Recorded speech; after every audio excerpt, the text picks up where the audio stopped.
Veja no ICL Notícias, segunda edição. Cerco se fecha. PF prende ex-presidente do BRB por suspeita de receber propina de Daniel Vorcaro. Fim gradual? Ministro José Guimarães diz que governo aceita discutir transição para o fim da escala 6x1. Pistoleira mais perto do Brasil. Pela segunda vez, corte na Itália aprova a extradição de Carla Zambelli. Prisão relâmpago, soltura express. Polícia dos Estados Unidos solta a ramagem e Eduardo Bolsonaro diz que Trump ajudou. O ICL Notícias, segunda edição, está no ar.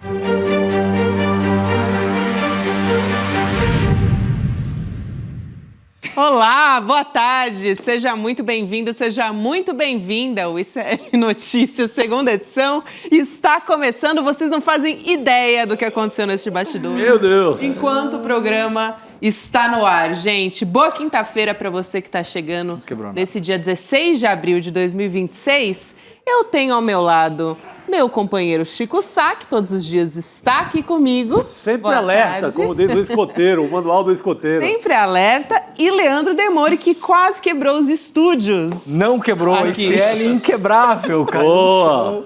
Tá aqui, ó. Você tava me testando, né? Pra ver Caraca, se eu ia deu um chute conseguir que abrir foi o programa. A Vivi, um segundo antes de começar o Anil, todo dia eu olho pra ela e grito, vamos! E ela vai. Respira fundo, né? Se vocês soubessem também o que Ricardo Gouveia fala no meu ponto todos os dias, gente, é um desafio por dia aqui, viu? Meu Deus! Muito bom estar com vocês nessa quinta-feira, pessoal. Começamos com um programa bombando.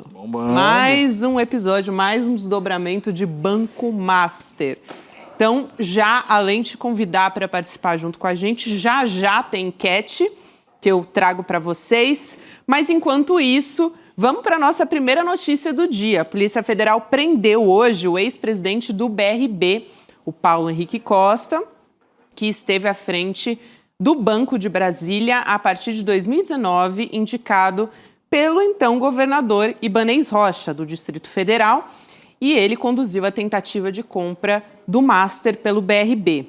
O advogado Daniel Monteiro, que é considerado próximo ao Daniel Vorcaro, o dono do Master, também foi preso hoje, suspeito de ser o operador financeiro e jurídico do esquema investigado, que fez pagamentos ilícitos e também maquiou transações financeiras do Master. Bom, essa investigação apontou o seguinte, que há fortes indícios de que o Paulo Henrique e o Vorcaro ajustaram um valor milionário a título de corrupção. Por quê? Tem mensagens trocadas, a gente vai mostrar aqui na tela para vocês, entre os dois, mostrando que imóveis milionários fariam parte de um acerto. Então tá aí na tela, o ex-presidente do BRB recebeu, segundo a investigação, 6 imóveis de alto padrão em São Paulo e no Distrito Federal também, para facilitar o acesso a carteiras fraudulentas no caso do Master. E são imóveis, gente, como esses da troca de conversa, avaliados em 146 milhões e meio de reais. Tá bom para você, Cara, Demore? eu, com a minha cabeça, eu acho assim um imóvel de 5 milhões caro, assim, eu não tenho mais noção. Eu não consigo mensurar o que é um imóvel desse Esses dias eu vi um apartamento do Ronaldo Fenômeno que está sendo vendido no Rio de Janeiro, 250 milhões de reais. Eu falei assim, cara, o que mora? Morar é uma casa, né, velho? 250, 140, é uma casa, entendeu? Eu já fui em casa desse tipo, assim, em alguns lugares. Mas, no fim das contas, é uma casa e o dinheiro não é dos caras, né? O pior ainda é isso, o dinheiro é nosso, né? Totalmente nosso. Cara, 146 milhões. É. Esses diálogos também são pornográficos, né? A gente viu um diálogo hoje de manhã, tem um que foi selecionado aí. Não sei se você vai ler, Gabi, mas tem um outro que, se o pessoal não separar, eu vou pedir para separar, porque é um texto que é maiorzão assim, Ricardo. Não sei se vocês separaram aquele que é um grandão. Separaram?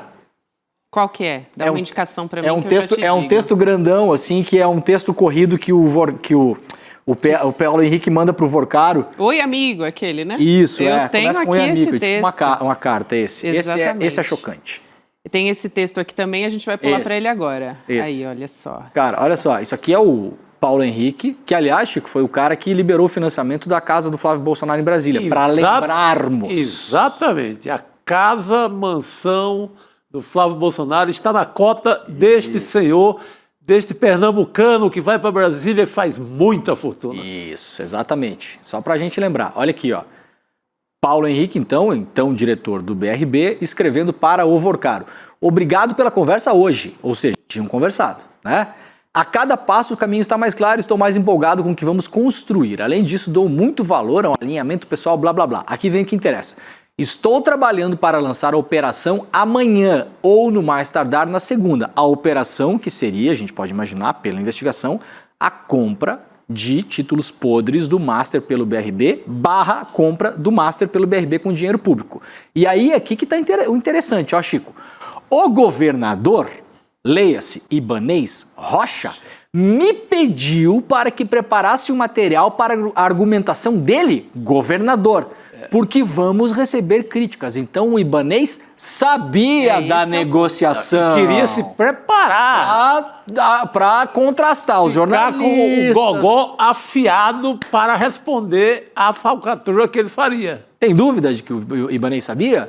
E lá no final, Ricardo, por gentileza, de novo, se você puder colocar na tela para eu terminar, aí ele fala que vai ter uma engenharia financeira e fala o seguinte: se o Daniel, que é esse outro preso hoje, que era um advogado que trabalhava para o Vorcaro, então diz o presidente do BRB para o Daniel Vorcaro. Se o outro Daniel, né, puder fazer o favor de enviar o contrato, seria ótimo. Conversei com a minha esposa. Estaremos em São Paulo na próxima semana. Seria legal mostrar o apartamento para ela. Assim, ela também vai se ambientando. Dia 1º está logo aí. Caramba. Tá bem claro o que aconteceu aí, né, Chico? O cara ainda lembra do que foi prometido para ele fechar esse negócio. Isso. Porque poderia deixar para depois, né? Não. Ou ser mais sutil, né?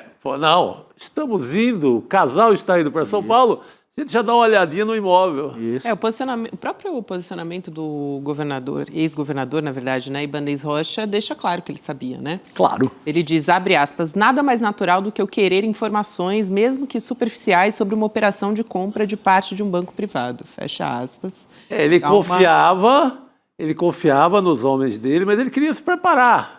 Isso. Para ali diante dos microfones e explicar direitinho a cascata dele. Exato, só que tem um detalhe muito importante, que aliás o ICL publicou um relatório do Banco Central que foi enviado para o TCU, mostra que o Banco Central já tinha feito 5, 6, 7 alertas mostrando que o Master era uma caixa vazia, que não tinha nada ali dentro.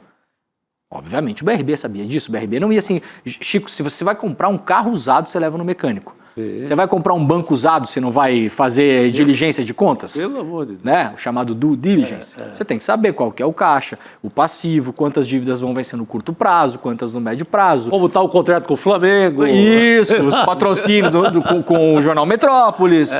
Tinha também, né? Jornal Metrópolis, Flamengo. Dívidas judiciais a vencer, então tem essas aqui, a gente vai ter que separar um dinheiro, porque se perder tem que pagar, dívidas trabalhistas, carteira de empréstimo, exatamente, os investimentos, se tem subsidiária, se não tem, o número de agências, quais dão prejuízo, quais dão lucros, o tamanho da carteira de clientes Prime. Gente, eu que sou um idiota sentado aqui, fiz 80 perguntas.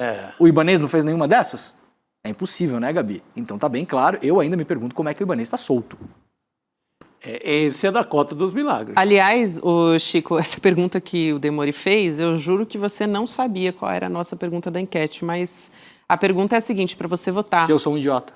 Não foi essa a pergunta. Hoje você está me colocando casca de banana. Ele está me testando hoje no ar. Mas eu vou te explicar o que é. No nosso chat, todo dia, a gente bota a enquete, você já sabe. A pergunta é a seguinte, quem você acha que pode ser preso na próxima fase da Operação Compliance Zero? Opção 1, Ibanez Rocha. 2, Ciro Nogueira. 3, Campos Neto. Eu vou dar uma indicação aqui de qual está sendo mais votado. Depois a gente traz o resultado. Tudo gente difícil de prender, porque é gente difícil de prender. Tudo gente muito protegida. O Ibanez Rocha... Tem muito amigo, né, Chico? Ele vem de muito tempo, ele é muito ligado. Ele tem uma proteção aí no mundo dos advogados, dos tribunais. Do parlamento também tem muito amigo. Ele passou pela OAB. Ele é o mais protegido ali no mundo jurídico. O Ciro Nogueira tem o mandato, que já é uma proteção natural. Tem uma barreira no STF que nunca passou nada ali. Gigante, que sempre seguram por lá. Isso. O Campos Neto, eu acho impossível. Pela relação dele com a Globo? É um homem do mercado. Quem manda, né? Com quem tem dinheiro no Brasil, né? Eu acho difícil também. Esse é o... Eu acho que dificilmente a gente vai ver um desses 3 presos. É todo mundo meio empreendível, digamos assim. Eu acho. A Carol Souza, que é editora executiva, colocou o Ciro Nogueira. Eu sei por que ela colocou o Ciro Nogueira aí. Eu sei. Ela tem informações privilegiadas? Ela tem informações privilegiadas, que amanhã a gente vai saber. Vem coisa. Não, a Carol fez aqui a mais difícil. Ela queria fazer um grande desafio para os nossos espectadores. E ela fez. Ricardo Gouveia parece que foi o autor dessa enquete aí. Foi, Ricardo? Ele tem informações privilegiadas. Ricardo Gouveia. Mas a Carol traficou a informação para você ou não? Você está chutando? Cara, eu acho difícil botar a mão em qualquer um desses 3. Eu não vejo nenhum desses 3 presos no curto prazo. Eu quero muito, não é? Olha, meu desejo é meu desejo. A realidade é outra coisa. Eu vou chutar Ibanez. Mas concordo com o Chico. Acho que quase os 3 são quase empreendidos. É o principal aqui, hein, Demore? É o mais enrolado. Junto com a galera. Eu vou dizer o seguinte: o Ibanez é o mais enrolado de coisas que a gente sabe publicamente. O mais enrolado de coisas que a gente ainda não sabe tudo é o Ciro Nogueira, não tem dúvida nenhuma. Nenhuma. Tá? Mas é isso que o Chico falou. O Ibanez é um advogado, fez carreira no Distrito Federal. Brasília é uma cidade muito pequena, todo mundo se conhece, tem ali uma disputa de poucos grupos de poder e o Ibanez é parte de um desses grandes grupos que tem interesse na construção civil, aluguel de prédios para órgãos públicos, tem assim uma guerra do cimento em Brasília também. O Ibanez ele vem de um caldo que não é um caldo puramente da política, né? Ele vai para a política já com um certo poder ali, então... E o Campos Neto é aquele que teve visita do Daniel Porcaro por mais de 20 vezes. Sócio da Globo? Vamos prender o cara do Nubank. Pô, funcionário da Globo? Não prende o cara do Nubank, não prende. Nunca. Não, jamais. Agora, o Demore, você já viu, certamente você já ouviu essa piada do Chico Sá também, né? Que o Campos Neto, aliás, o Porcaro, quando ele chegava no Banco Central, já conectava o Wi-Fi direto, né? Porque ele visitou o Campos Neto mais de 20 vezes, 24 vezes. 24 vezes. Espetacular. Então... Não precisava nem procurar a rede. Passava direto. É um pouco curioso, né? É isso. Para dizer o mínimo. E saiu ontem a reportagem, acho que foi da Mônica Bergman, até mostrando que o antigo Banco Máxima, né, que queria virar Master, pediu autorização para o Banco Central, ainda na gestão do Ilan Goldfain, que tinha sido o diretor do Banco Central da Dilma, né? E perdurou durante o governo Temer. Sim. Ele negou a autorização, o Campos Neto assumiu e desnegou. Entendeu? Então, assim, não. O Banco Central analisou e falou, não, você não pode assumir um banco, não pode virar banco. O Campos Neto assumiu e falou, pode. É raro acontecer isso.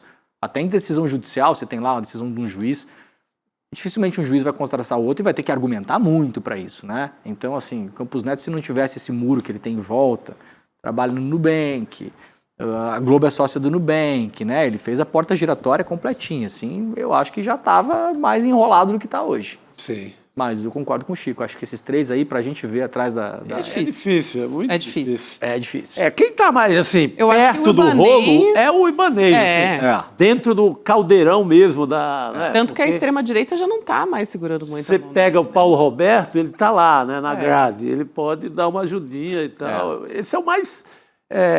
geograficamente mais perto da porta ali do inferno. Mas dificilmente... Difícil. A não ser que descartarem ele de fato, politicamente. Né? Um caso meio Eduardo Cunha, de descarte. Se chegar num ponto de descarte, aí tudo bem. Agora, e o risco do Ibanez abrir a boca? Esse Paulo Henrique Costa, aí, eu confundo com o Paulo Roberto Costa, que era o outro do Petrolão, né?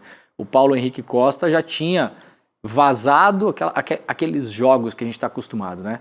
O cara tinha vazado, possivelmente via advogados, para a imprensa de que estava negociando delação. Nem se sabe se estava. Na verdade, é uma maneira de pressionar a opinião pública e colocar a Polícia Federal e o Ministério Público contra a parede e falar, então vocês não querem aceitar porque o cara vai falar. Então ele já sabia que estava ferrado, que estava enrolado.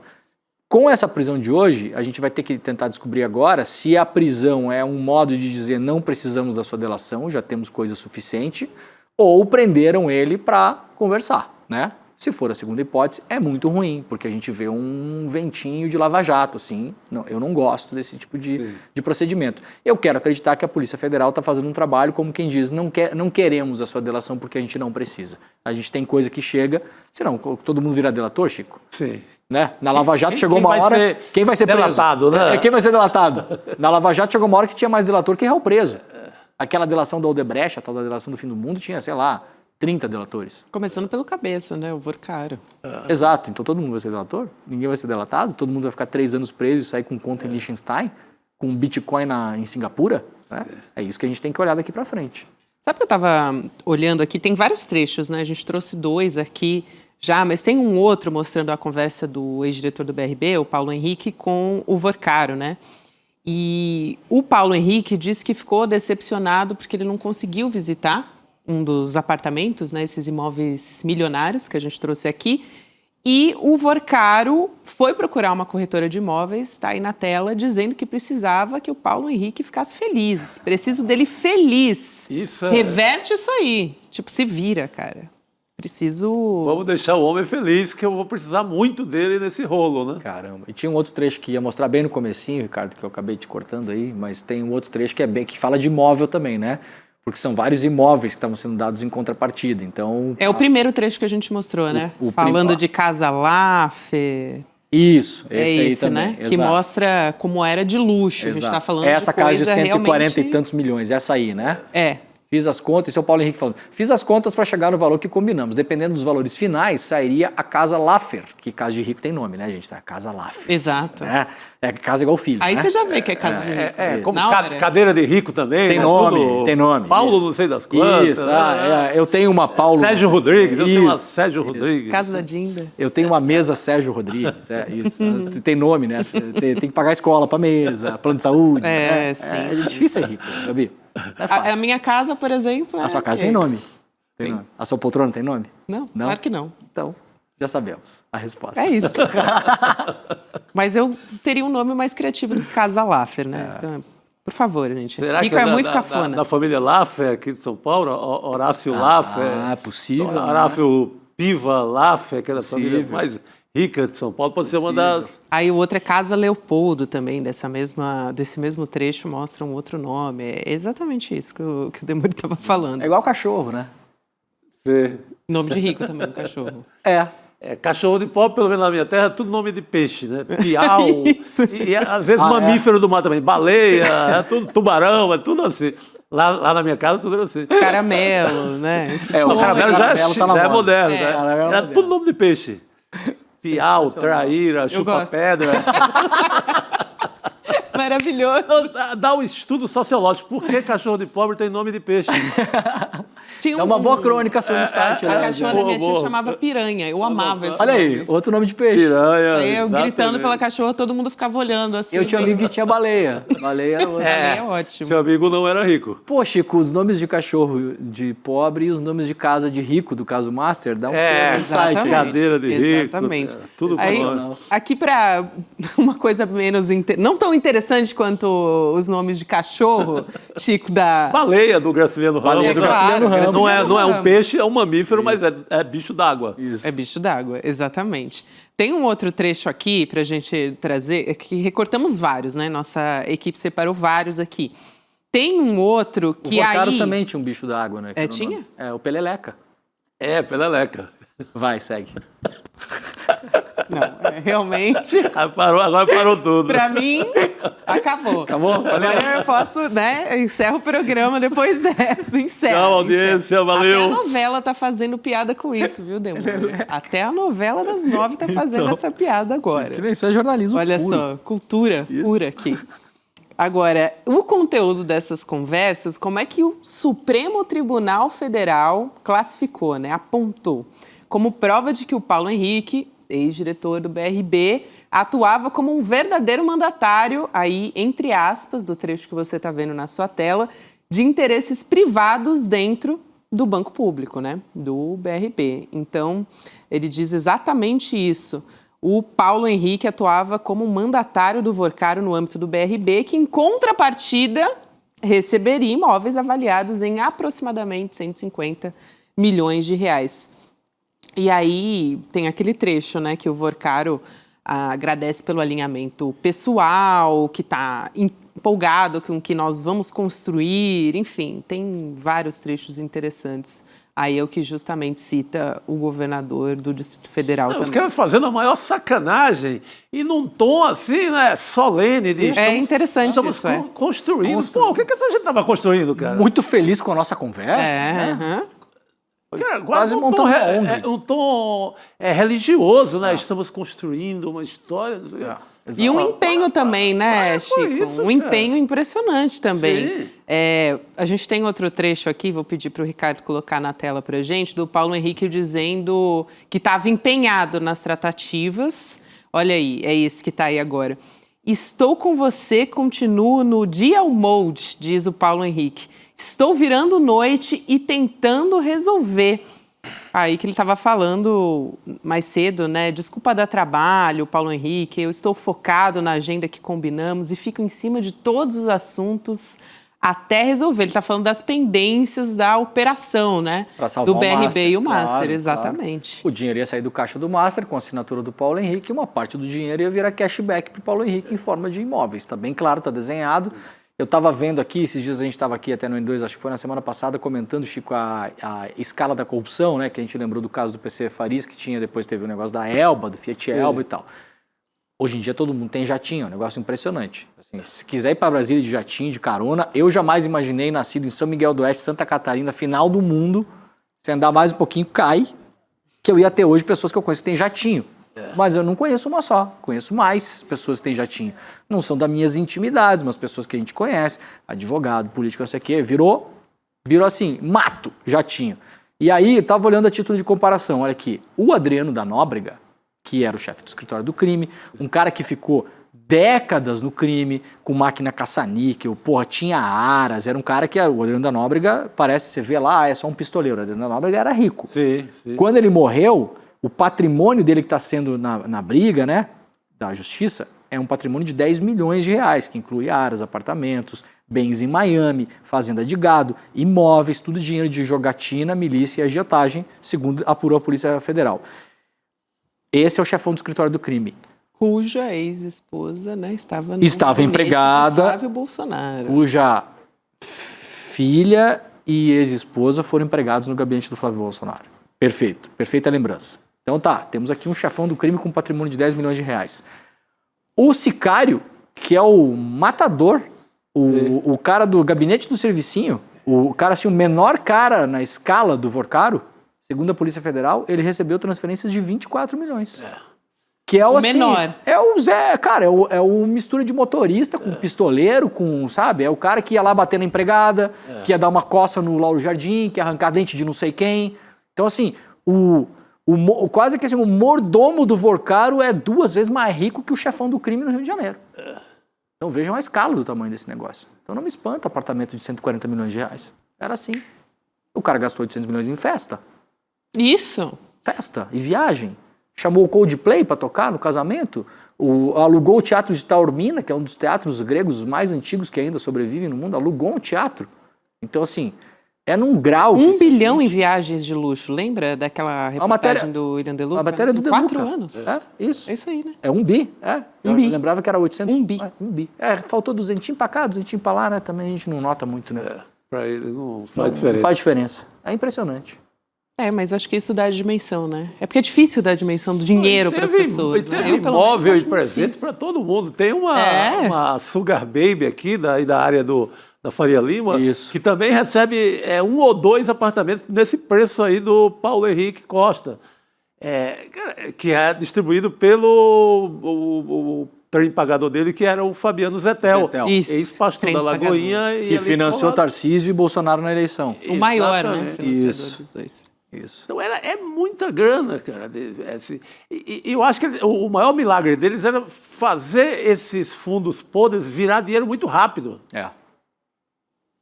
Vê que vira imóvel num segundo. Você piscou o olho e virou um imóvel. Então, quem ficou com o fundo podre... Não, se ferrou, né? Boa parte disso aí é nosso, né? Até a explicação que a Débora Maganha e o Edu Moreira deram no documentário do Banco Master, do FGC.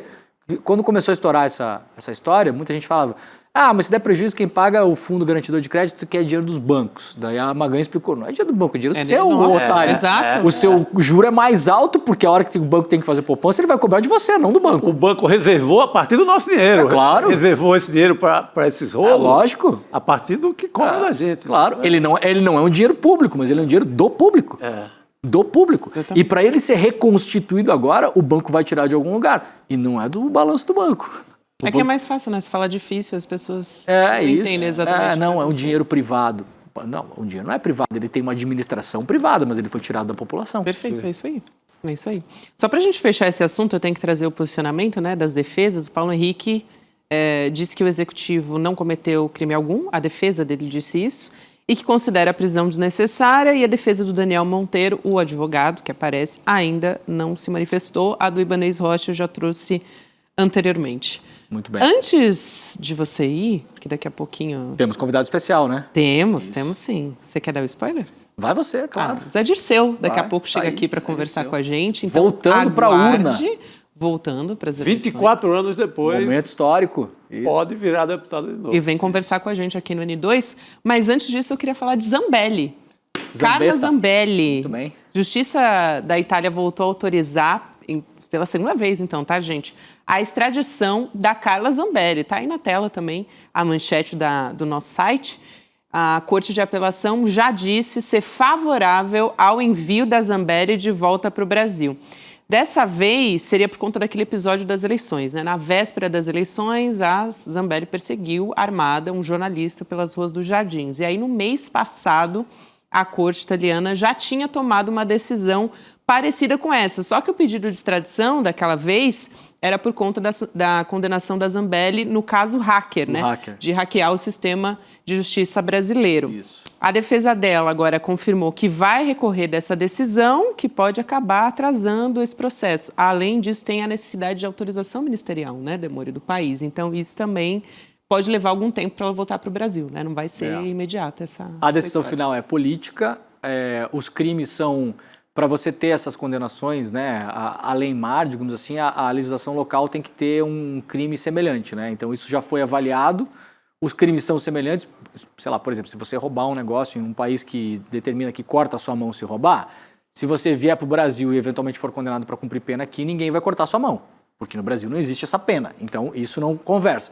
O Brasil e a Itália conversam nesses dois crimes. No Brasil, até eu lembro que na época a gente pesquisou, tem o crime de invasão telemática, inclusive na Itália, agravado se for setor público e agravado se houver vazamento de informações, que foi tudo que ela fez naquele caso lá da invasão, né? Que ela invadiu o sistema do Tribunal Superior Eleitoral, né? Ela invade e ela faz uma ordem de prisão para o Alexandre de Moraes.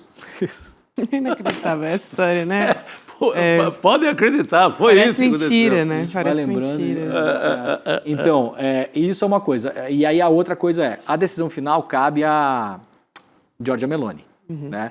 Eu lembrei até na entrevista com o Lula, um pouco antes eu tinha pedido para o Stucker, porque eu tinha tirado uma foto no hall de um hotel em Roma, em 2010, com o Lula, quando o Lula foi visitar o Berlusconi. Eu morava lá, fazia cobertura internacional, e aí... lembrei, falei, pô, Stucker, me manda aquela foto. Stucker rapidamente lá, que é o fotógrafo do Lula, achou, me mandou a foto. E aí eu lembrei, falei pro Lula, lembra que a gente tá voltando a fazer uma entrevista tantos anos depois, e em voltas do STF ainda, dele falou, lembro, na época era o caso Battisti. Lembra o Cesare Battisti, italiano, condenado lá, na época dos anos de chumbo, veio pro Brasil e estava naquela, extradita, não extradita. E o Lula falou na época, inclusive em entrevista que ele deu lá em Roma, falou, eu vou tomar a decisão que o Supremo tomar. E o Supremo tomou a decisão de extradição e o Lula falou, então extradite-se. Né? Agora, a Meloni, ela pode tomar a decisão que a Suprema Corte tomar ou não. Ela pode decidir ficar com a Zambelli lá. Não acho que a Meloni vai querer ficar com essa bomba lá. A Itália tem uma polêmica gigantesca em relação a imigrantes. Tem uma questão justamente que a extrema-direita bate lá, que o imigrante imigra para cometer crime. Ela não vai querer tirar foto do lado de uma imigrante criminosa. Então, assim, a situação política para a Zambelli é péssima, porque a Zambelli não é uma poster girl que a Meloni vai querer tirar foto do lado e não tem explicar para o seu eleitor, falar, não, aqui eu sou anti-imigração, mas eu vou deixar essa aqui. E não tem nenhum político da extrema-direita bolsonarista fazendo campanha para Zambelli também. Justamente Brasil, por isso, né? Porque se você pegar lá o Matteo Salvini, da Lega Nord e todos os outros, né? Eles não vão falar para o eleitor que tem que deixar uma criminosa de outro país morando na Itália. O eleitor italiano vai falar, não, manda embora, gente, isso aí não é problema nosso, né? Essa bomba não é nossa. Sim, manda pra lá. Então, possivelmente, eu sou mais da ideia do Chico, gostaria que ela ficasse lá também. Chico fica lá, tranquila, lá tá mais segura. Some. Aqui eu temo sempre uma liminar ali, quarta-feira à noite, sabe? Isso. Antes do jogo do Corinthians e tal, a massa tá entretida, vem lá uma liminar e opa, resolve. Isso. Muito bem, então. Olha, gente. Fechou? Depois dessa, eu te libero. Muito bem. Vou te liberar. Zé Dirceu daqui a pouquinho. É isso. Já tá esperando a gente. Então já é. Não então quebrei vamos nada nessa? aqui. Vou deixar isso aqui. Valeu, meu querido. Beijo, galera. Bom ter você aqui às quintas-feiras junto com a gente. Ô, meu velho. Mas vambora. Obrigadão. Vambora, que não é por acaso. Olha só, hoje estão querendo quebrar o estúdio, hein? O cara entra Rodrigo Viana agora chegou derrubando maçaneta. Olha, que situação. Como aqueles cowboys no salão do Velho Oeste, sabe? Quebrando tudo. Eu só não sou a Carla Zambelli, que já chego com a arma na mão. Aí ficaria ruim, né? O Demore também começou o programa chutando a caneca. Já chutou. Eu tô vendo a água aqui rolando no chão, tá uma beleza. Hoje foi assim. Estilo Zambelli. Tá excepcional, Rodrigo Estilo Viana. Carla Zambelli. Boa tarde pra você desse Boa jeitinho. tarde. Estamos com o Zé Dirceu já esperando aí Já no... esperando. Antes disso, só um recado. Vamos lá. Não é por acaso que temos aqui essa imagem de AD atrás da gente. Faltam 12 dias. É para te convidar a participar junto com a gente. Aliás, melhor, eu vou deixar o recado para Eduardo Moreira. Eduardo Moreira, vamos embora. Vamos assistir. Olá, eu sou Eduardo Moreira, fundador do Instituto Conhecimento Liberta e peço um minuto da sua atenção. Esse é o comunicado mais importante da história do ICL. Durante décadas, o Brasil assistiu passivamente à construção das maiores plataformas digitais do mundo, as chamadas Big Techs. Nenhuma delas nasceu aqui. Empresas com a força da Rede Globo, os grandes bancos como Itaú e Bradesco, as gigantes da tecnologia nacional e o próprio Estado brasileiro. Todos tiveram a chance, mas ninguém fez. Enquanto isso, os monopólios estrangeiros passaram a influenciar nossa economia, ditar os rumos das nossas eleições, os nossos hábitos e até a nossa moral. Chegou a hora do Brasil enfrentar essa questão e conquistar a sua soberania digital. Estamos trazendo para o país a tecnologia mais avançada disponível no mundo, para construirmos aqui, sobre regras brasileiras, este caminho. Um investimento enorme, o movimento mais ousado já feito por uma empresa de tecnologia nacional. Revelaremos todos os detalhes desse marco histórico para o nosso país, para o nosso povo e para as nossas empresas. Não deixe de assistir. Muito bom, então, a convocação para todo mundo participar com a gente do dia D da Soberania Digital, que vai ser no dia 28 de abril, é uma terça, 8 horas da noite, vai em icln2.com.br, você só vai deixar o seu e-mail ou então apontar o celular para a tela pelo QR Code para saber em primeira mão como é que vai ser esse enfrentamento às grandes plataformas de tecnologia, as Big Techs, daqui para frente. Vamos junto, então, nesse movimento e... Agora temos entrevista. Vamos chamar nosso convidado, que é pré-candidato já, deputado federal, José Dirceu, ex-ministro também. Ministro, boa noite. Bem-vindo. Boa noite. Boa noite. Sabe que não existe deputado federal, né? É a Câmara dos Deputados. Federal é o Senado. E sabe que São Paulo só tem 70 deputados, tinha que ter 111, porque o Brasil é o único país do mundo onde a representação na Câmara não é proporcional à população. Isso os militares fizeram para não perder a maioria no colégio eleitoral em 98. O povo brasileiro tem história. Deu maioria para o MDB em 74, 16 de 21 senadores, 44% na Câmara. Os militares fizeram o pacote de abril. Eles perderam a eleição em 65, fizeram a I2, acabaram com a eleição, com o partido. Eles não ganharam a eleição, viu? Quando ganharam, que o voto nulo e abstenção foi 40%, e havia repressão total. Da mesma maneira que o Bolsonaro queria ganhar no tapetão, depois de ter perdido. Pois é, e ainda tem esse risco. Ministro, aproveitando que o senhor já puxou essa explicação essa histórica... memória nacional, também, né, com o pacote de abril de 1977. Pois é. Exatamente. Eu quero te perguntar sobre as pesquisas que têm saído mostrando essa disputa acirrada, aparentemente, entre Flávio Bolsonaro e o presidente Lula. E aí tem várias questões apontadas nessa pesquisa. Eu quero te perguntar possíveis caminhos, levando em conta preocupações, segurança pública, corrupção, algo que não tem aparecido nas pesquisas, mas que os especialistas falam muito, endividamento da população, Sim. Enfim, e também esse grupo de indecisos nessa equação. Primeiro que a eleição de 18, a de 14 e 22 foram eleições, nós perdemos de 18. É verdade, porque o Lula não pôde nem fazer campanha. Se tivesse feito campanha, talvez nós ganhássemos. Então as eleições são equilibradas no Brasil. Nós temos um número elevado. Aliás, o Renato Meirelles escreveu um artigo hoje do Locomotiva mostrando isso, de 96 milhões de brasileiros, ao ser perguntado, não está informado e não está apto a votar, né? Não tem opção. Né? E também temos um número elevado que só decidirá no dia da eleição. Eu não creio que as pesquisas já indiquem o resultado da eleição, acho que isso é óbvio. O que nós temos feito? Primeiro, nós temos candidato, a vice, inclusive, e foram vitoriosos, nós estamos no governo. Segundo, nós temos uma coalizão feita, não só PT, PCdoB, PV, mas o PDT, o PSB, o PSOL e a Rede, e temos quase a metade do MDB, 1/3 do PSD, o Gilberto Kassab, e mesmo no PP, União Brasil, o Partido Republicano, nós temos lideranças e alianças regionais. Vamos lembrar do ex-ministro Fufuca, do ex-ministro Silvio Costa Filho e do ex-ministro Sabino. Então, acho que nós estamos numa situação consolidada. Segundo, nós estamos em São Paulo numa situação muito melhor que 22. E no Sul também. Eles estão divididos no Sul, e muito, em Santa Catarina e no Paraná. E nós estamos bem no Rio Grande do Sul. Certo? E vamos estar bem em Minas com o Rodrigo Pacheco. É um palanque que nós estamos construindo com a Marília Campos, que está em primeiro lugar nas pesquisas para senador. Então nós temos que, primeiro olhar. Segundo, o governo não está parado. O governo tomou medidas para defender o Brasil tarifácio, defender as empresas e defender uma parcela importante das famílias brasileiras que seriam afetadas. Vamos lembrar que o Vale Gás, a isenção da luz, a isenção do imposto de renda. E agora o governo também não está parado, está tomando medidas com relação ao endividamento, está tomando medidas com relação ao risco de inflação, evitou uma greve de caminhoneiros, reduziu impostos, e mais. O país precisa tomar consciência que é preciso mudar e retomar a política da Petrobras, a política da indústria química, de fertilizante, de autossuficiência. No mundo de hoje, como é que um país como o Brasil, que vai produzir 5 milhões de barris de petróleo, não tem autossuficiência em diesel e gasolina, mesmo caviar, que é de aviação. E o Brasil tem o biocombustível. Vamos lembrar que isso foi desmontado na era Temer, principalmente Bolsonaro, então nós estamos pagando o preço. E tem com relação ao custo de vida.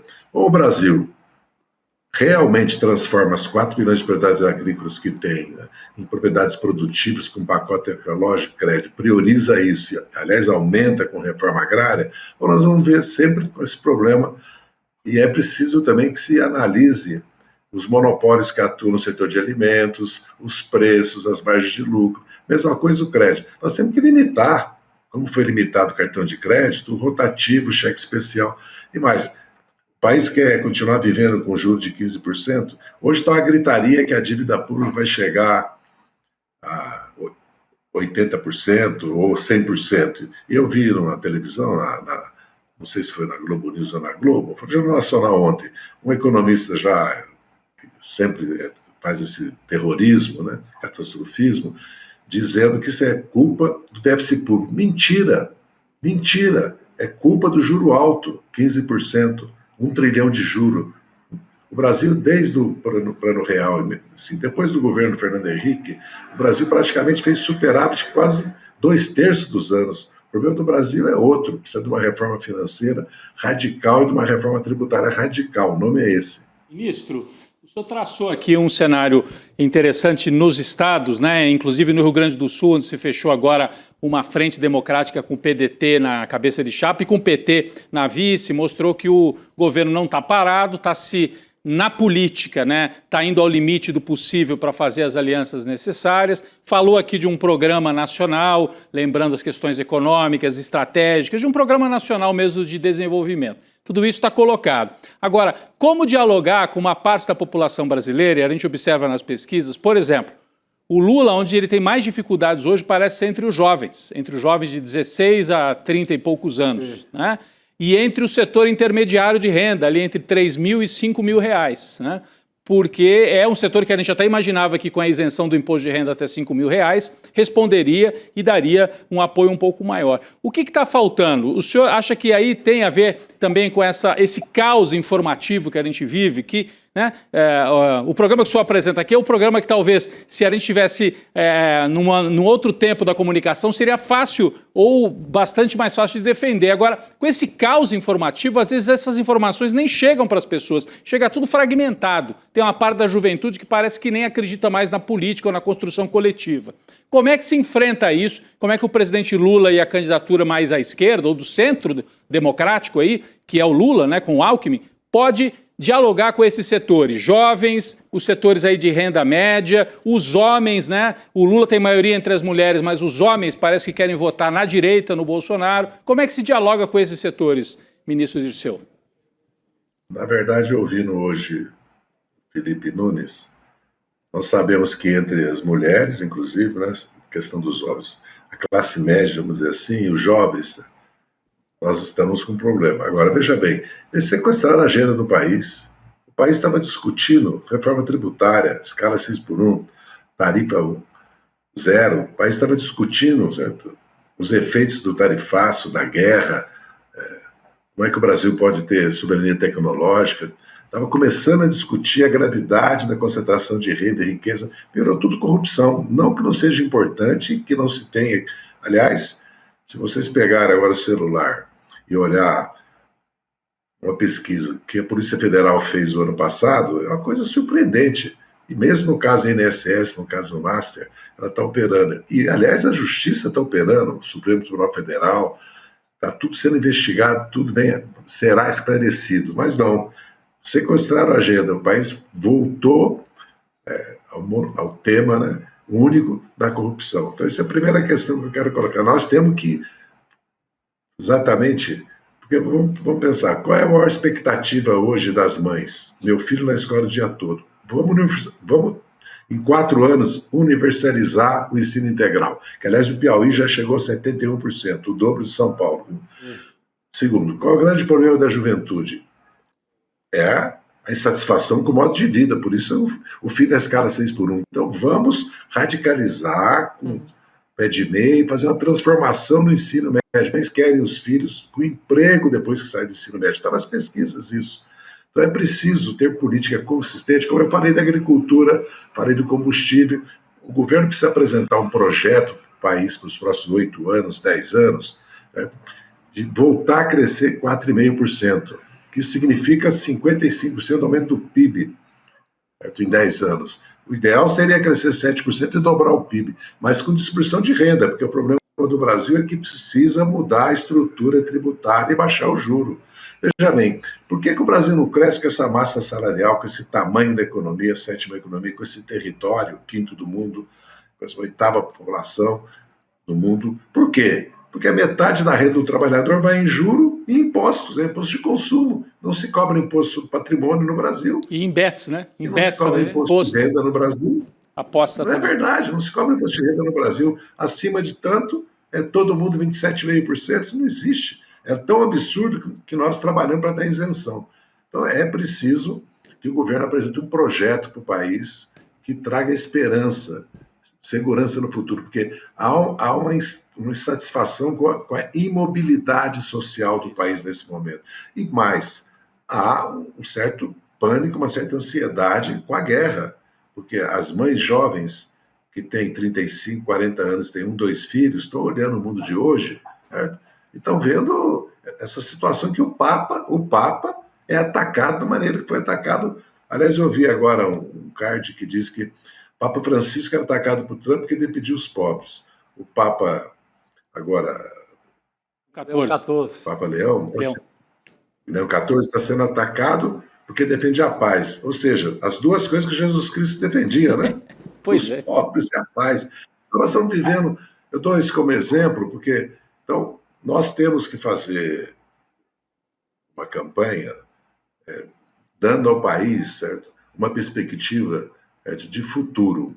É verdade que nós temos que comparar nosso governo com o do Bolsonaro, mostrar tudo que nós fizemos esses 4 anos e meio, porque, levando em consideração que nós não temos maioria na Câmara e no Senado, todas as dificuldades que nós encontramos que chegamos no governo, é um governo, certo, que cumpriu aquilo que se comprometeu, que contratou com uma frente ampla, né? Porque não é um governo de esquerda, contratou com frente ampla.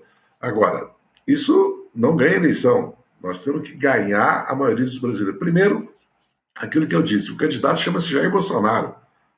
O Flávio é um preposto dele, é um poste, vamos dizer assim. O Flávio não é um líder, quer dizer, ele não é, não tem a representação política e a legitimidade que tinha o Jair Bolsonaro, que até foi presidente. Entendeu?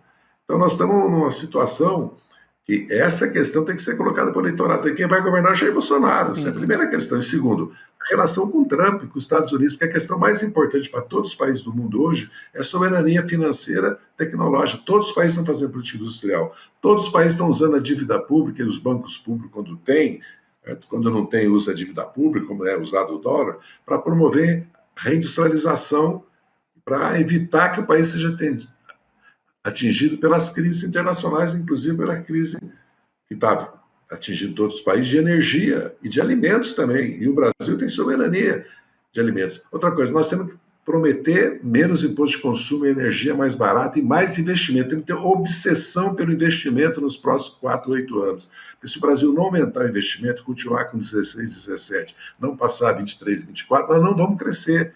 Nós já fizemos um estado de bem-estar social no país, nós temos que defendê-lo, porque... Sim. E vamos perguntar, 2 perguntas para o Flávio Bolsonaro. Ele vai acabar com o Banco do Brasil, vai privatizar. Então, o agronegócio sabe disso?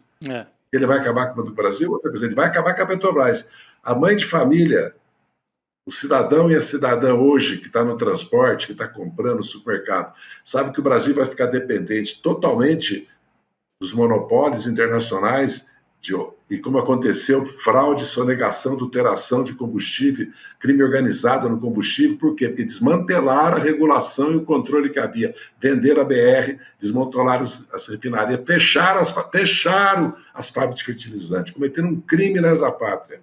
Então nós temos que fazer essa discussão com a sociedade brasileira. Sim. Eu tenho certeza que nós temos condições de fazê-la, que o nosso presidente Lula, aliás, deu uma entrevista para o país hoje, que outra questão. O Lula é um líder mundial. O Flávio Bolsonaro vai representar o Brasil. Alguém, sinceramente, vamos lembrar que a taxa de conhecimento do Flávio Bolsonaro é baixíssima.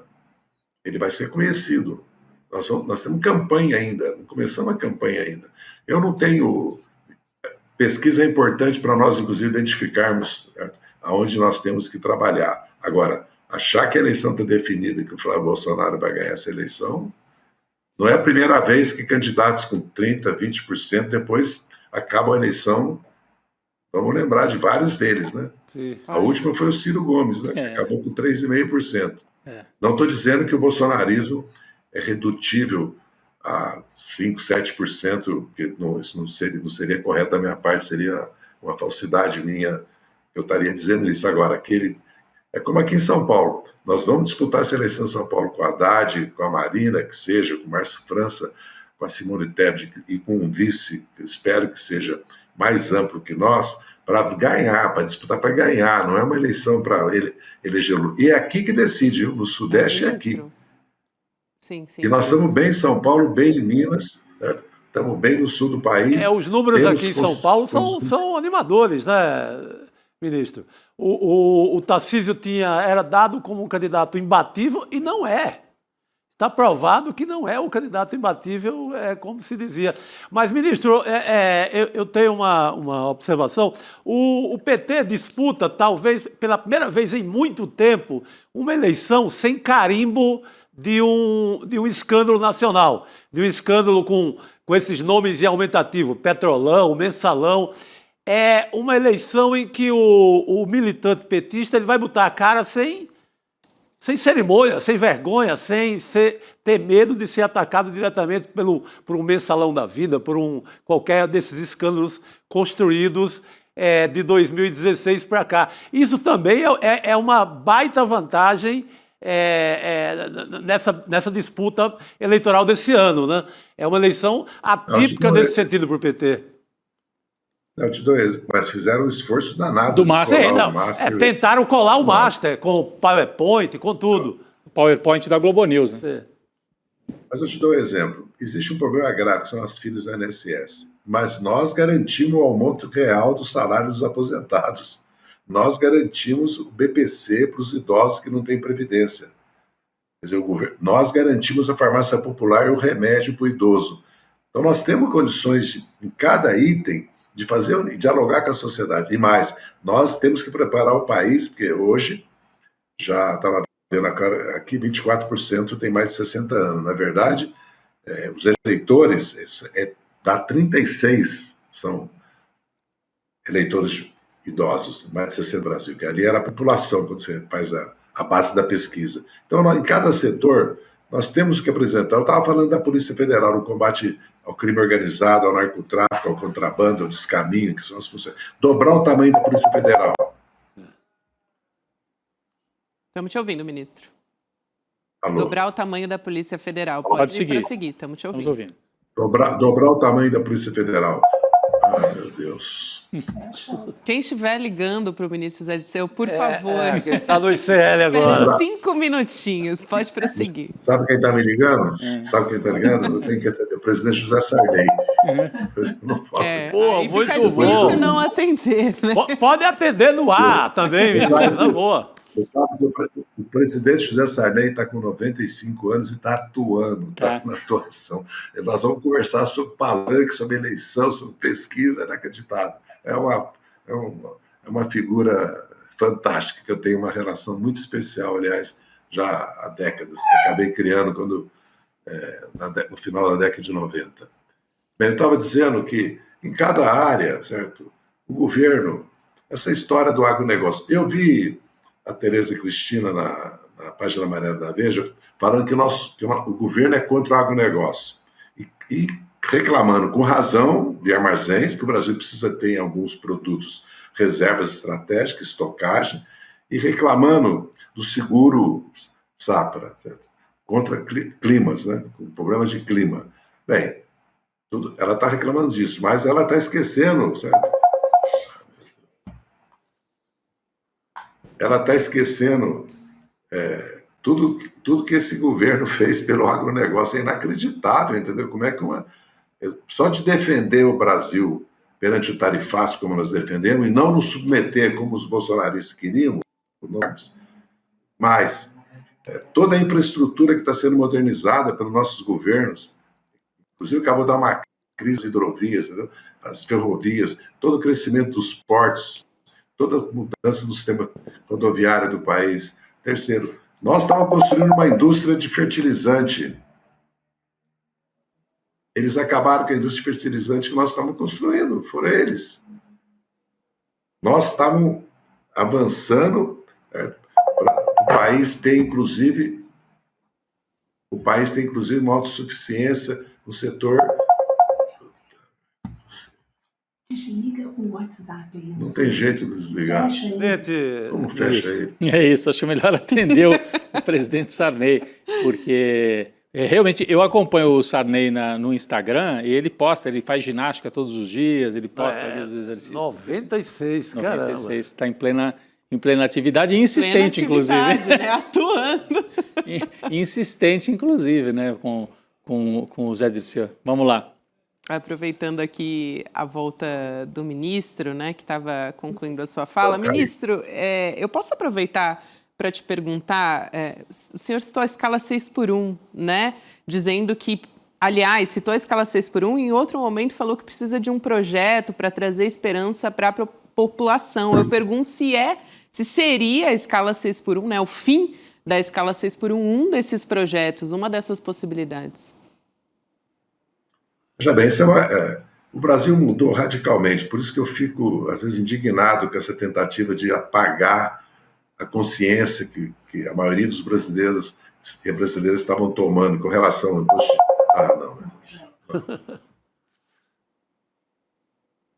Com relação ao imposto de renda, Sim. a concentração de renda e riqueza, e com relação ao modo de vida da juventude. Era uma mudança quase de espírito da época que nós estamos vivendo. Agora nós voltamos. Na verdade, se vai aumentar a produtividade, o Elon Musk dizendo que 30% seria o desemprego no caso da inteligência artificial, propôs uma renda mínima universal. Nós teremos que dizer, não, vamos reduzir a jornada de trabalho para 40 horas, 36, 32, 28. Oxe, se a produtividade vai aumentar, isso vale para o Brasil. E mais, não adianta. Eu converso com os empresários do setor supermercado, do setor de construção civil, não tem mais jovens que queiram trabalhar 8, 10 horas, porque não são 8 horas. De segunda a sexta por R$1.800, R$2.000. Não tem. Isso é bom, isso é ótimo para o país. Outra coisa, isso de dizer que a escala 6x1 vai quebrar o país, vai diminuir a produtividade. Outra coisa, trabalhador fazendo 10, 12 horas tem boa produtividade, trabalhando de segunda a sábado, só tendo domingo, sem ver a família, sem estudar, sem ir ao lazer. E tem outra questão que nós vamos ter que abordar nessa campanha, a privatização. O que significa a privatização? Eu tenho dito isso em todas as palestras minhas, que o trabalhador, porque 90% dos brasileiros só tem salário, não tem renda, nem lucro, nem aluguel, que é a riqueza nacional. Ele vai comprar a educação para os filhos dele, comprar a saúde para a família dele, vai comprar o lazer, cultura, inclusive os parques, como está acontecendo em São Paulo, essa política criminosa de privatizar os espaços públicos. Ou seja, o país, durante 70 anos, construiu uma riqueza, um patrimônio, como é o caso da Sabesp. Aí nós entregamos, veja bem que escândalo, para os que estavam dirigindo a Sabesp, nós entregamos para os grupos privados, eles vão lá para os grupos privados para dirigir, vendemos por um valor muito abaixo do real. E aí o lucro da água, em vez de voltar para ser investido, para melhorar a qualidade de vida da população, ela vai para o exterior, não paga imposto de renda, como é o caso do petróleo. Foi o maior crime que fizeram contra o Brasil, porque se o Brasil tivesse se apoderado de toda a renda do petróleo, do pré-sal, da partilha, e investido em tecnologia, na infraestrutura e educação, o Brasil seria outro hoje. Então, está indo tudo para os Estados Unidos, está indo tudo para uma minoria de brasileiros. Por isso, essa guerra que a Petrobras tem que pagar dividendo, porque é a maior riqueza que o país tem, como teve no passado a agricultura, que, aliás, financiou o desenvolvimento do país. E esse país nunca se desenvolveu sem o Estado. O Estado indutor, o Estado planejador, nunca. Foi assim com o governo Dutra, com o plano SALT, com o JK, plano de metas, com o plano trienal, as reformas de base de Jango, no primeiro e segundo plano nacional de desenvolvimento, no governo Castelo Branco, no governo Geisel. Aliás, fez a indústria de base, fez a indústria química, a Embrapa, o etanol, o motor a álcool, o acordo nuclear com a Alemanha. Então, e o Juscelino fez a indústria brasileira. Começou a indústria de insumos, além da indústria eletrodoméstica, automobilística, porque o Getúlio tinha criado as bases para isso, com a Sumoc, com a Camex, BNDES, Petrobras, Eletrobras, com a luta que ele fez para aumentar o salário mínimo, a renda do trabalhador, para criar um mercado interno no país, a luta que ele fez para que o capital internacional, a luta sobre a famosa remessa de lucro, né? Que é hoje nós naturalizamos a remessa de lucro, a expropriação do lucro do país, com essa bitributação, que nós não podemos cobrar imposto de renda aqui, do investimento, do dividendo do lucro das empresas e dos empresários que não têm nacionalidade brasileira. Então, é isso que nós precisamos discutir com o país. O que o país quer? Sim. O Brasil, que é uma das maiores potências do mundo, a mais rica, porque não tem inverno, certo? A mais rica. O Brasil vai ser soberano, porque soberania é tecnologia. Inclusive, essa questão importantíssima da soberania digital. Esse dia importantíssimo aí, que é o dia 28, isso mesmo, dia 28. Exato. Se a minha memória continua boa. Então, eu creio que esse é o debate que nós temos que fazer com o país. Inclusive, segurança pública. Nós tivemos Polícia Mineira, Esquadrão da Morte, Rota na Rua. A classe média de São Paulo tinha certeza que estava resolvido o problema de segurança pública. Votou no Maluf. Tropa de Elite, fizeram 2 filmes, depois descobriram que o crime organizado mandava na Tropa de Elite. Mandava na Tropa de Elite. E depois veio agora as operações especiais. Vamos matar 50, 100, 200, que resolve. Não resolve.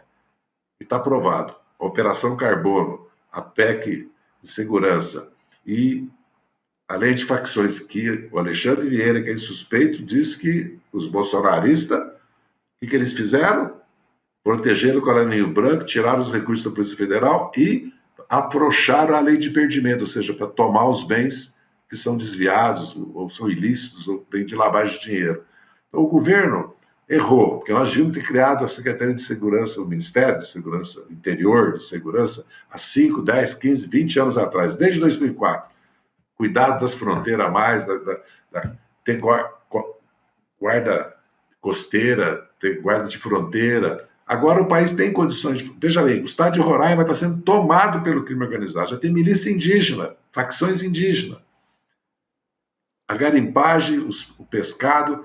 Então, é um problema de emergência nacional de segurança pública. Agora eu pergunto para o cidadão paulistano e paulista se tem polícia de proximidade no bairro dele, na rua dele. Não tem. Pergunto para ele se tem repressão como nossa Operação Carbono em São Paulo. Não tem. Pelo contrário, quando houve a operação em Guarulhos, que é um próprio federal, portanto virou crime federal, se descobriu o quê? Aonde estava o apoio ao PCC? Na culpa da Secretaria de Segurança e na Polícia Militar Civil. Sem reformar, sem mudar o sistema penitenciário, sem reformar as polícias e sem mudar a política de segurança pública, uma política que está provada, comprovada, que funciona, que é a que nós implementamos, o golpe que o PCC levou com a Operação Carbono, e nós estamos mostrando agora, inclusive, na questão do Master, como isso penetrou no sistema financeiro o crime organizado. A mãe de família, certo? O jovem não vai poder usar o celular na rua, no ponto de ônibus ou do metrô, certo? Não vai poder ir ao supermercado em paz, não pode levar o filho na escola em paz. Nós temos que mudar a segurança pública, assumir como prioridade. Aí nós temos que nos criticar realmente, nós devíamos ter feito isso há muito tempo atrás. Sim, exato. Quero muito agradecer aqui a presença do ministro Zé Dirceu. Obrigada pela sua gentileza de estar conosco, ministro. Eu que agradeço. Obrigado, grande abraço. Obrigada e um grande abraço. A gente Obrigado, vai liberar o ministro para atender a ligação do presidente. Agora o Sarney vai conseguir falar. Vai conseguir ligar. Com o ministro. É isso. Bom, mas seguimos aqui, pessoal, com o nosso noticiário. A gente vai voltar a falar sobre esses temas importantes que o ministro trouxe aqui, fim da escala 6x1, vários outros. Mas antes, quero dar boa noite para a Cristina Serra, que está chegando para conversar com a gente. Luxo e riqueza. Cris, bem-vinda. Luxo e riqueza no ambiente 5 estrelas. E cheia de cores aí. Muito bom. Oi, pessoal, boa noite. Tão bom estar aqui com vocês. Muito bom, Cris. Olha, o primeiro assunto que a gente tem para conversar aqui é sobre Alexandre Ramagem, né? A Polícia Federal tem uma reunião marcada, gente, hoje, com autoridades dos Estados Unidos para discutir a situação do Ramagem. Ele que foi o diretor da ABIN do Bolsonaro, foi solto ontem sem que o governo brasileiro fosse informado. A Polícia Federal, então, está tentando entender os motivos disso. O Ramagem tinha sido preso na segunda-feira, te lembrar, por agentes do ICE. E, independentemente disso, a direita brasileira, a extrema-direita, já está lançando mão da narrativa de que o Donald Trump atuou, entrou nesse caso. O Eduardo Bolsonaro já foi até para a internet, claro, redes sociais, fazer postagem. Ele diz: agradeço ao Trump e ao secretário Marco Rubio pela sensibilidade em tratar do caso deste verdadeiro herói nacional, que mesmo perseguido não se abate. Então, eles estão, claro, aproveitando para capitanear em cima dessa história, né, Cris? Gabi, se o Trump pessoalmente fez alguma intervenção ou não, porque assim, né, não dá para acreditar também numa palavra do que o Eduardo Bolsonaro fala e escreve.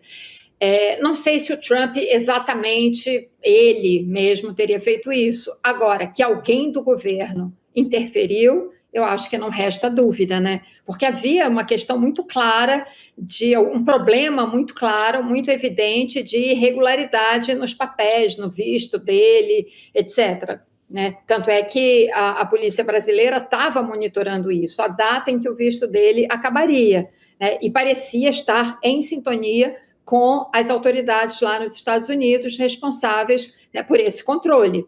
Algo aconteceu, né? É muito estranho, né? Alguém interferiu e, de fato, Eduardo Bolsonaro, Paulo Figueiredo, toda essa gente está lá, né? E tem conexões, né? Então, para mim, não resta dúvida de que sim, houve uma interferência. E aí, como ele tem o pedido de asilo já feito, né? Esse pedido está tramitando e vai que ele consegue, pode ser que consiga mesmo, né? Porque esse pessoal, esses amiguinhos todos dele, todos dessa corriola golpista estão lá, têm, como eu disse, suas conexões, podem conseguir, e aí, de fato, vai ficar mais difícil um retorno dele ao Brasil. Na entrevista de ontem, ou de anteontem, do presidente Lula, quando foi perguntado, foi naquela entrevista para DCM, Fórum e 247, quando foi perguntado, o Trump vai interferir na eleição brasileira, ele falou, olha, se ele interferir, vai me ajudar. Né? Até irônico, assim, o Lula, né? Esse caso me parece, é claro que a gente quer que o Ramagem venha cumprir a pena, porque ele foi condenado pelo Estado brasileiro.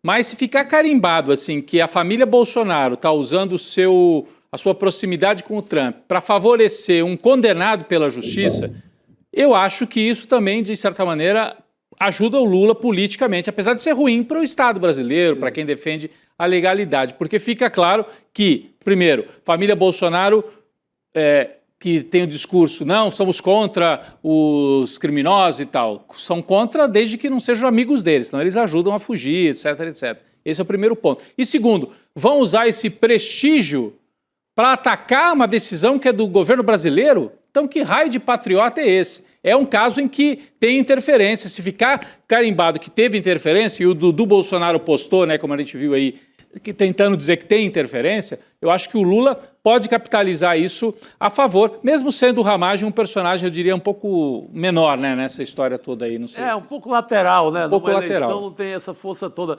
Tem até muita força no noticiário, né? Nas redes ali, mas numa eleição não é um grande assunto. Mas vai no pacote dessa interferência do Trump no Brasil. Acho que ajuda a construir isso, né, Gabi, que a gente vinha falando desde ontem.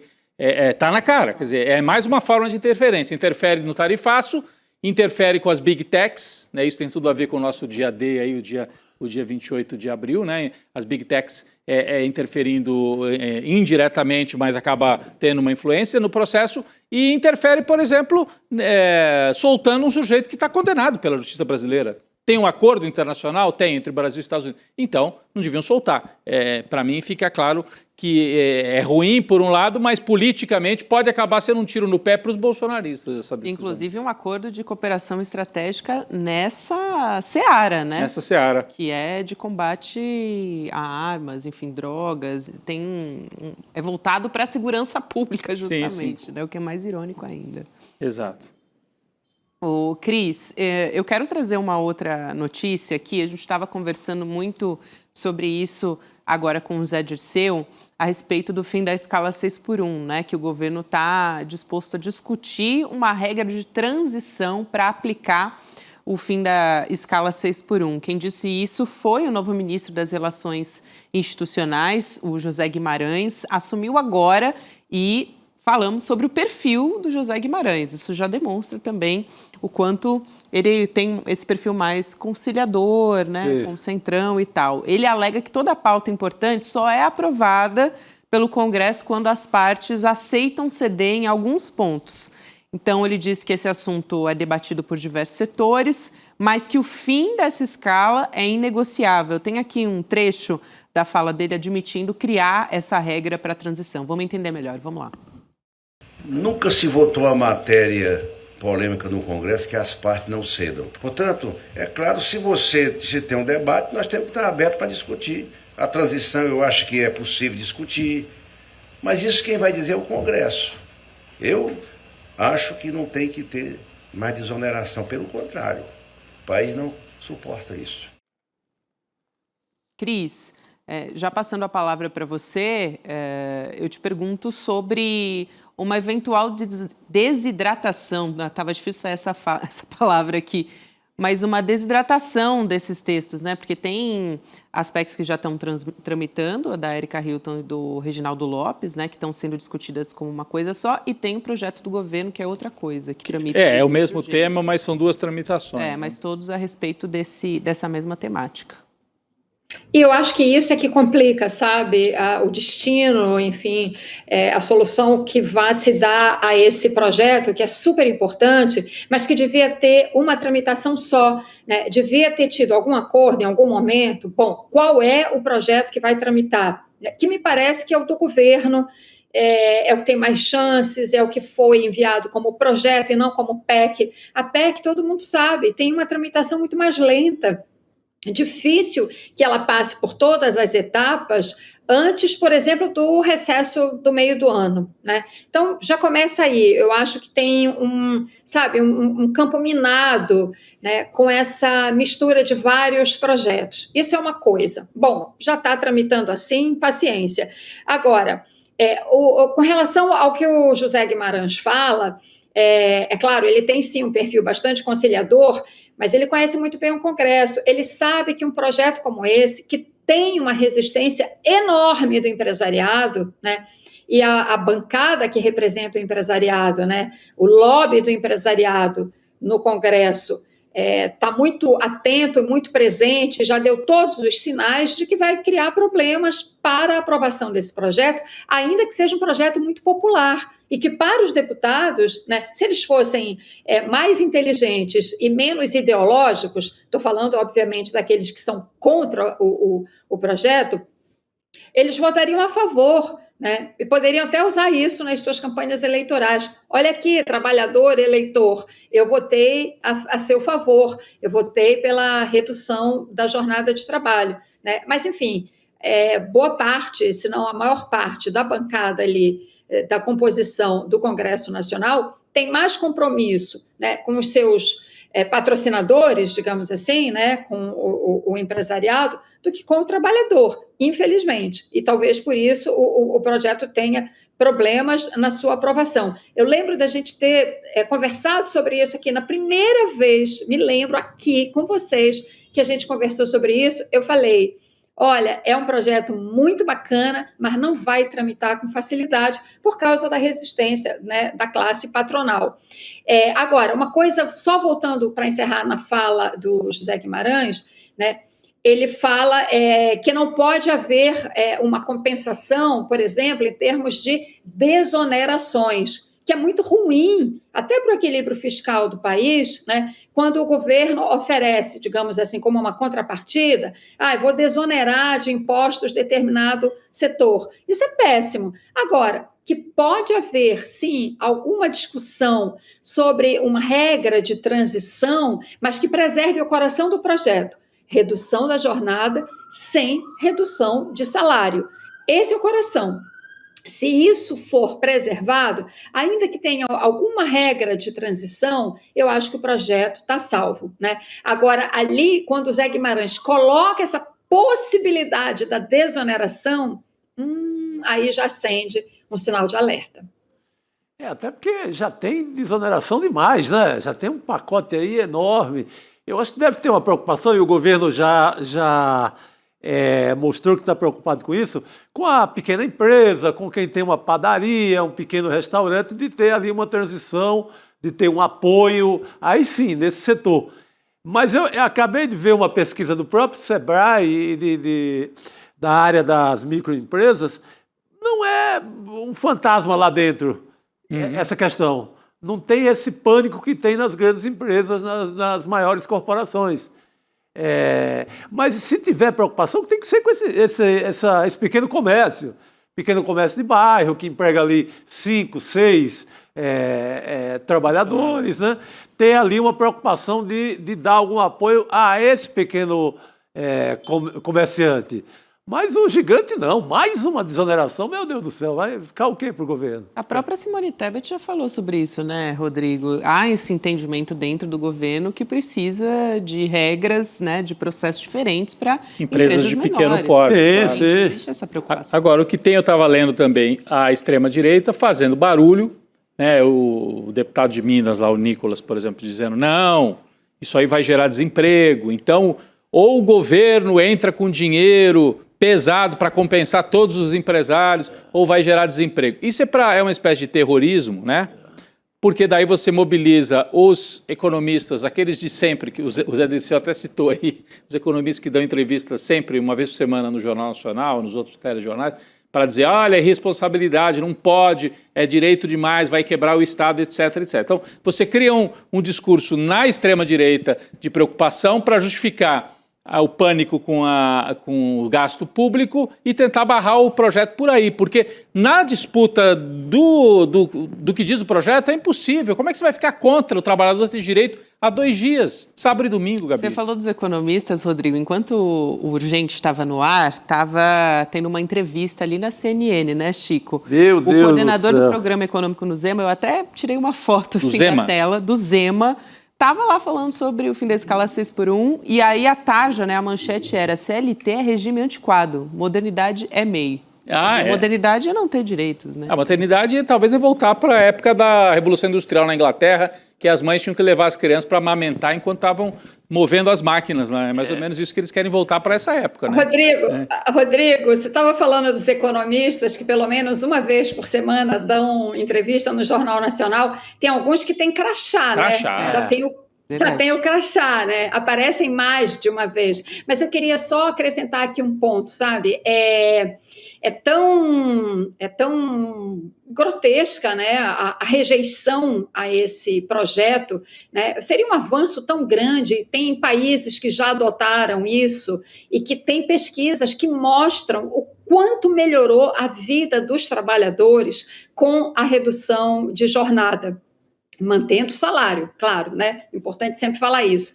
E aí, quando a gente vê certas manifestações de alguns parlamentares da direita e da extrema-direita, tem aquele Marco Feliciano disse que nos países desenvolvidos, ou os países que são desenvolvidos, é porque os trabalhadores trabalham até a exaustão para desenvolver o seu país. Gente, o que é isso? Que trabalhar até a exaustão? Trabalhar a exaustão era escravidão, era na época da escravidão. O que eu acho que tem que ser feito, e a esquerda tem que fazer isso muito bem, é o seguinte: a gente não sabe ainda o destino do projeto, vai ser aprovado ou não vai, mas pode deixar claro, desde já, sabe, botar fotinho e a frase, sabe, da pessoa falando, atacando do deputado que atacar o projeto. Sabe? E mostrar para o eleitor, olha, esse cara está contra você, esse cara quer prejudicar a sua vida, a sua família, né? E que, se tiver a votação, né, se esse projeto for aprovado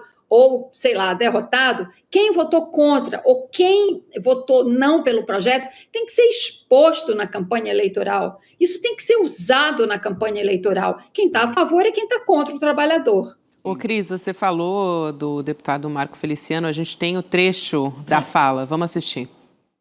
Pelo que eu entendo aqui, é se propor que essa Câmara dos Deputados se debruce sobre um assunto para diminuir a jornada de trabalho do trabalhador brasileiro. Parece que para 4 dias da semana e diminuir ainda para 6 horas de trabalho. Eu acho isso uma excrescência, pessoalmente falando, né? Acho que o ser humano ele é digno do seu trabalho e todo trabalho dignifica o homem. E nós temos um país que precisa crescer, e só há crescimento se houver trabalho. Democracias sérias e maduras como os Estados Unidos da América, como o Japão, todas as pessoas trabalham até a exaustão para verem a prosperidade, a riqueza e tudo mais. É uma herança escravocrata, né, para dizer o mínimo. E ainda por cima, o Japão ele tem passado por um processo, né, de discussão, de redução da jornada também. Inclusive, tem empresas que já estão testando a escala 4x3. Eu acho que a 4x3 não vai dar para passar agora aqui no Brasil, mas 5x2... Tá? Mas é porque ele citou...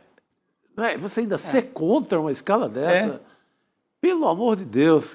Mas tá muito forte o movimento, viu? Ontem a manifestação da Paulista foi gigante. Maior do que se esperava, eu acho. Assim, é uma bandeira que tem uma adesão gigantesca.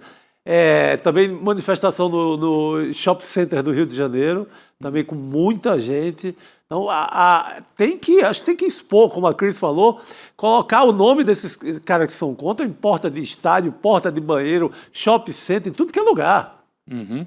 Teve o Marcos Pereira também, né? Que diz que ócio demais faz mal. Que o trabalhador não vai saber o que fazer com o ócio, o pobre tá bom. não saberia. O que tem para fazer, ele fala do sertão nordestino, né, Chico? Que o pobre, não conhece o sertão, né? Nunca foi lá. Claramente. A lei do preconceito ainda demonstra um desconhecimento Pelo completo. amor de Deus. E deputado, né, gente? Esses deputados que falam contra o projeto e que trabalham 3 dias por semana, quando muito, trabalham 2. Tem deputado que vai, trabalha, fica um dia em Brasília e vai embora, né? Então, assim, tem alguns deputados que, sinceramente, eu não quero generalizar, porque tem sim deputado muito sério, né? Mas deputados como esse Marco Feliciano não tem moral para falar que o trabalhador tem que se doar, tem que trabalhar, enfim, até exaustão, ao máximo, até exaustão. Né? Olha que expressão escravocrata, né? Que o cara fala assim com uma facilidade. Né? Um cara que, como ele, eu aposto, vai ver lá a lista lá de presença, o registro de presença na Câmara dos Deputados, não comparece à Câmara dos Deputados mais do que 3 dias na semana. E isso é muito. Ô, Cris, eu sei que a gente ainda tem um tempinho aqui, e eu queria trazer uma notícia que caiu aqui agora há pouco. Vocês devem se lembrar daquela história das cotas em Santa Catarina, né? O STF formou maioria para declarar inconstitucional a lei de Santa Catarina proibindo cotas raciais em universidades no estado. Esse texto foi sancionado em janeiro pelo governador Jorginho Melo, o governador bolsonarista, e estabelecia a proibição da política de reserva de vagas para os estudantes, né? Professores também e técnicos por meio das cotas ou de gênero ou outras ações afirmativas, né? Como indígenas, pessoas trans, e as exceções eram para pessoas com deficiência ou que vinham de escolas públicas ou ingresso por critérios de renda. E aí o governo catarinense, naquele momento, justificou a legalidade, né, que claramente agora o STF já disse que não é nada legal, mas enfim, justificou dizendo que Santa Catarina era o estado com a maior população branca do país, usou dados do IBGE completamente desatualizados também para justificar isso. Enfim, agora tivemos a derrubada dessa... Bom, e daí que tem população branca? Justamente não está fazendo para a maioria, está fazendo eventualmente para a minoria, né? Para abrir espaço para alguém que não teve espaço até agora, né? Esse é um argumento também, entre outros, completamente furado, né? Do governador. Mas está derrotado, né, Cris? Está derrotado no Supremo agora, oficialmente, né? Eu lembro que lá no começo, quando se discutia cotas, né, muita gente achava que não deveria, inclusive no jornal. Folha de São Paulo. Falamos junto. Não, mas porque era campanha. Eles fizeram uma campanha na TV contra. Não, e personalidades brasileiras, assim, até avançadas, caíram nesse caô aí. Hoje você vai em qualquer universidade pública e privada do Brasil. Mudou completamente. Mudou a cena. Gente, só tinha uma branquitude sem fim. Isso foi uma das políticas mais acertadas do país. Sim. Exatamente. Mudou o país, né? A política de cotas mudou o Brasil. Mudou. Isso é visível, é uma das maiores transformações sociais do Brasil, né, por meio de uma medida aparentemente simples, né, que não requer grandes investimentos, né, não é um programa que requeira, né, uma fatia enorme do orçamento, nada disso. É uma lei. Essa lei que a Assembleia Legislativa de Santa Catarina, estou com a língua presa hoje, Gabi. Já passei por isso aqui hoje também, Cris, fica tranquila, estamos juntas. Não, mas essa lei que a Assembleia Legislativa de Santa Catarina aprovou, ela é inconstitucional, por isso que já... Claramente, eu não tinha dúvida de que o Supremo formaria a maioria para derrubar essa lei, não tinha dúvida. Por que ela é claramente inconstitucional? Porque a lei que estabelece cotas é uma lei federal, aprovada pelo Congresso. Uma lei local não pode se sobrepor a uma lei federal.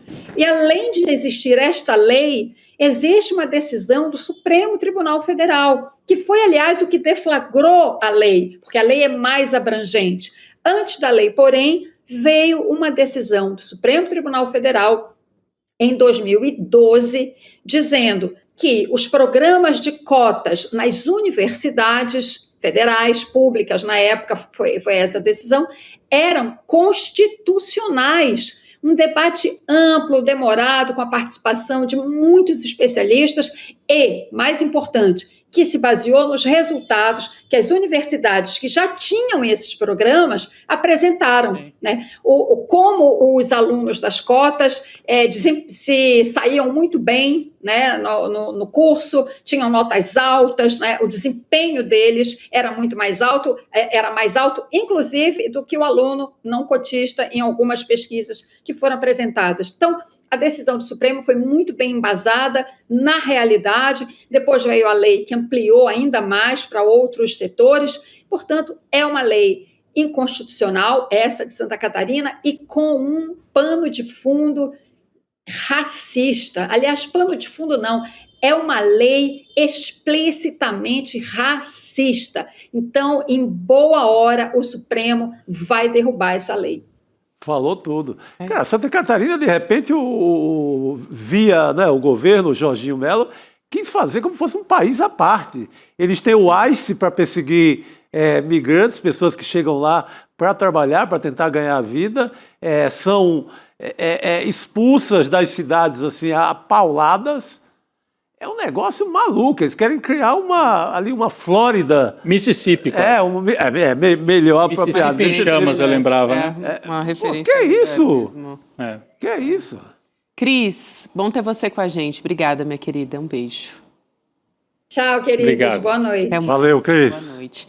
Vamos trazer o resultado da nossa enquete? Por favor. Já está pronto aqui, hein? Quem você acha que pode ser preso na próxima fase da Operação Compliance Zero? Ibanez Rocha, 70%. Ciro Nogueira, 15%. Campos Neto, 16%. Você, hein, Rodrigo? Você não estava aqui. Ibanez, eu tô... Ibanez está mais perto Depois desses diálogos de hoje, nossa senhora. Da confusão. Mostrando que ele sabia. Mas eu gostei dessa informação aí que circula, que pode ser um Ciro Nogueira, né? Será? Parece que vamos ter reportagem sobre isso, né? A gente teve um micro-spoiler ali, entendido para amanhã. Com demônio, né? Rapaz! Vamos ficar de olho no N1 amanhã para saber do que se trata, então, pessoal. Obrigada pela presença de vocês, principalmente Marcos Cardoso, Maria Lúcia, Cláudia Maier, Sérgio Lima, Sônia Mariana. Boa noite, pessoal. Até amanhã. Até amanhã. Oi, tudo bem? Aqui é o Chico Sá. Hoje vamos direto ao ponto. No dia 28 de abril, às 20 horas, o ICL realiza o Dia D da Soberania Digital. Vamos mostrar como os algoritmos definem o que ganha alcance, o que desaparece e como isso impacta o debate público. Sem exagero, sem alarme, apenas fatos constatados por quem trabalha diretamente com essas plataformas. E claro, com uma proposta concreta diante desse cenário. Se você já desconfiou que o universo digital não é tão neutro e livre assim, essa conversa é essencial. Olha só, eu aqui no reino dos livros. Há mais de 150 anos, o poeta Castro Alves recomendava: bendito que semeia livros, livros a mancheia. O livro caindo na alma é germe que faz a palma, é chuva que faz o mar. O mar do conhecimento, o conhecimento que liberta. ICL, Instituto Conhecimento Liberta. E agora a gente tem uma lojinha de livros para você. Livros à mancheia, livros de alta qualidade que te ajudam a pensar. Venha buscar os nossos livros agora, abrindo a nossa lojinha de livros, souicl.com.br. Vamos pegar os livros à mancheia.